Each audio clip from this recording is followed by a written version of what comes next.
Hello kids, और आज हम स्टार्ट करने वाले हैं stages of life span. Last video में हमने लाइफ स्पान को समझा था क्या होता है, और हम लोग पढ़ रहे हैं 12th की 6th यूनिट, यानी कि आप बोल सकते हो फर्स्ट यूनिट 12th के पॉइंट ऑफ व्यू से देखें तो रिप्रोडक्शन, जिसके अंदर हम अब तक क्या पढ़ चुके हैं कि रिप्रोडक्शन को देख चुके हैं कि ये किस तरह की फिनोमिना है, डिफाइनिंग है या नॉन डिफाइनिंग फिनोमिना है। तो हमने क्या पाया कि ये एक नॉन डिफाइनिंग फिनोमिना है, लेकिन बहुत ही एसेंशियल फिनोमिना है ताकि लिविंग स्पीसीज जो है वो अपनी कंटिन्यूटी को बनाए रखे ऑन अर्थ। उसके बाद में हमने क्या देखा कि लाइफ स्पैन क्या होती है। अगर लाइफ स्पैन की बात करें तो नेचुरल बर्थ से लेके नेचुरल डेथ तक का जो पीरियड रहता है उस पीरियड को हम क्या बोलते हैं, लाइफ स्पैन बोलते हैं। ठीक है, आज हम उसी क्लास को आगे कंटिन्यू करते हैं और आज हम क्या पढ़ेंगे,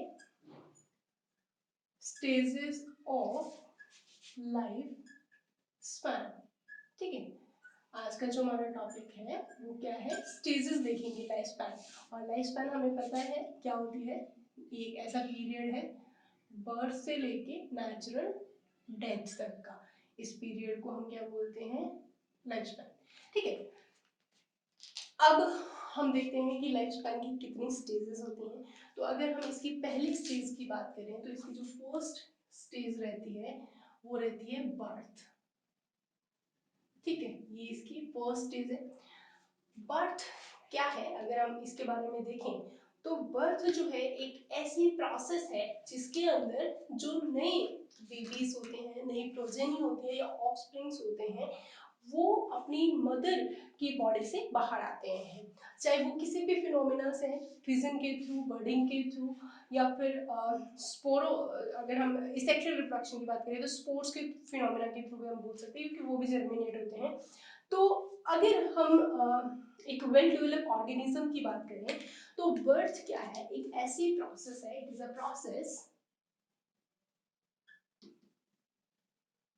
process in which young baby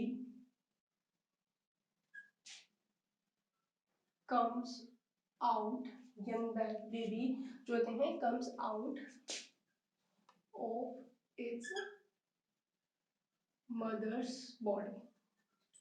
ठीक है, जितने भी यंग वंस है उनका अपनी मदर की बॉडी से एक पर्टिकुलर पीरियड को कंप्लीट करने के बाद में बाहर आना, उस प्रोसेस को हम क्या बोलते हैं, बर्थ। ठीक है, तो कोई भी लिविंग, अगर अगर हम देखें कि वो अपनी जो प्रोजेनी को प्रोड्यूस करता है, यानी कि ईच इंडिविजुअल गिव्स या लिव्स प्रोजेनी। ठीक है, तो जो प्रोजेनी के फॉर्म में बाहर आना, कि जो प्रोजेनी जो है वो अपनी मदर बॉडी से जो बाहर आती है, उस फिनोमेना को हम क्या बोलते हैं, बर्थ बोलते हैं। That is the first stage of life span.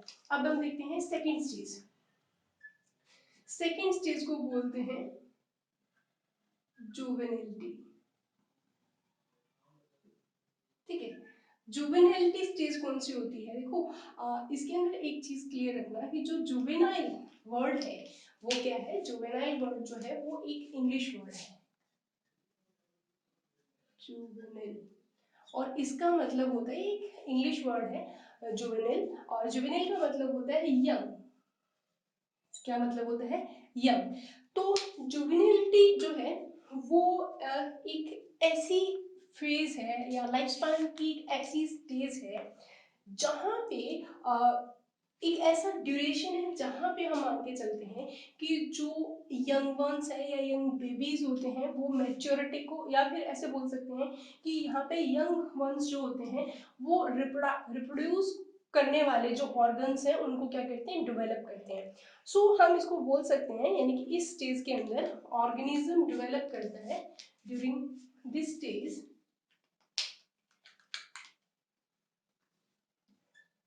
during this stage organism develop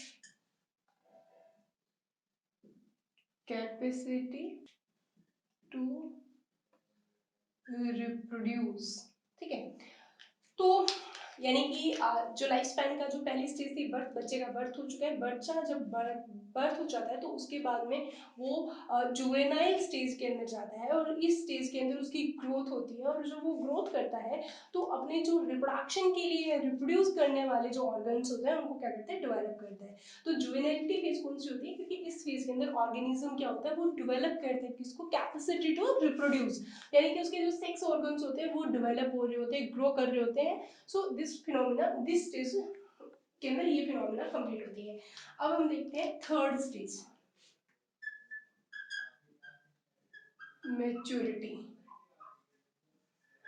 देखो मैच्योरिटी जो स्टेज होती है वो अगर एक टर्म अगर आपको याद है तो उससे काफी रिजेंबल करती है और वो टर्म है प्यूबर्टी। प्यूबर्टी, ठीक है। प्यूबर्टी एज हम टीनेजर की बोलते हैं।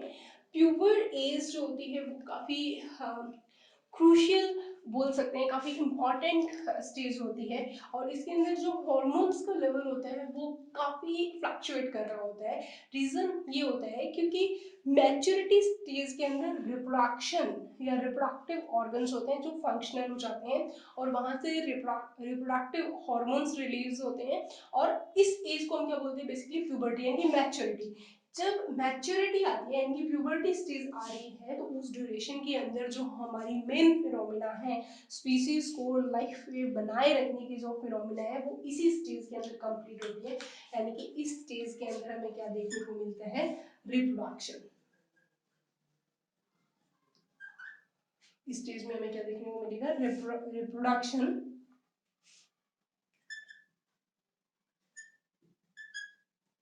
Reproduction begins during this stage, ठीक है। उसके बाद में हमारी जो नेक्स्ट फिनोमिना रहती है, फोर्थ फिनोमिना, वो होती है एजिंग एंड सेनेसेंस। अब इन दोनों में क्या डिफरेंस है, देखो जो एजिंग फिनोमेना है ये एक प्रोग्रेसिव डिट्यूरेशन फिनोमेना है जिसके अंदर एज बढ़ती जाती है, लेकिन जैसे जैसे एज बढ़ती जाती है तो यहाँ पे सेनेसेंस की फिनोमेना आती है। एज जैसे जैसे बढ़ती जाएगी तो जो नर्वस टिश्यूज होते हैं या नर्वस टिश्यूज का क्या होने लग जाता है, डिस्ट्रक्शन होने लग जाता है। तो अगर आपने कभी इस चीज को नोटिस किया है कि जैसे जैसे एज बढ़ती है, सेनेसेंट पीरियड आ रहा होता है तो उस ड्यूरेशन के अंदर मैडनेस यानी पागलपन, जिद्दीपन जिसको बोल सकते हैं, वो हमें देखने को मिलता है। सो जो सेनेसेंट स्टेज होती है वो क्या लेके आती है, मैडनेस लेके आती है। रीजन ये है कि उस ड्यूरेशन के अंदर यानी कि इस स्टेज के अंदर जो नर्वस टिश्यूज हैं उनका डिस्ट्रक्शन होना स्टार्ट हो जाता है, वो डिस्टर्ब होने स्टार्ट हो जाते हैं, डिस्ट्रॉय होने स्टार्ट हो जाते हैं। सो एजिंग और सेनेसेंट स्टेज क्या है वो अगर हम एजिंग की बात करें,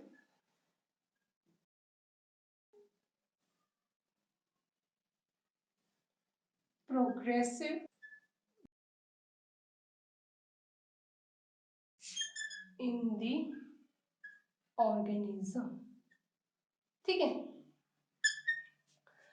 एक प्रोग्रेसिव डिटेरियोरेशन होता है यानी कि एज का बढ़ना। जबकि अगर हम सेनेसेंस की बात करें, यहाँ पे सेनेसेंस क्या है, सेनेसेंस जो हमारी रहती है एक टर्मिनल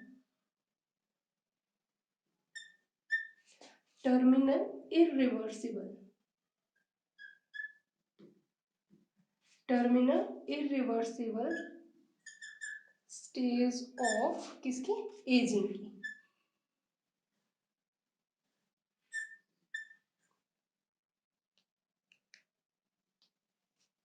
ठीक है। तो terminal irreversible stage of ageing क्या कहलाती है, सेनेसेंस कहलाती है। सो इसके बाद हमारी थर्ड स्टेज आती है, फिफ्थ स्टेज आती है और वो कौन सी है, डेथ, ठीक है।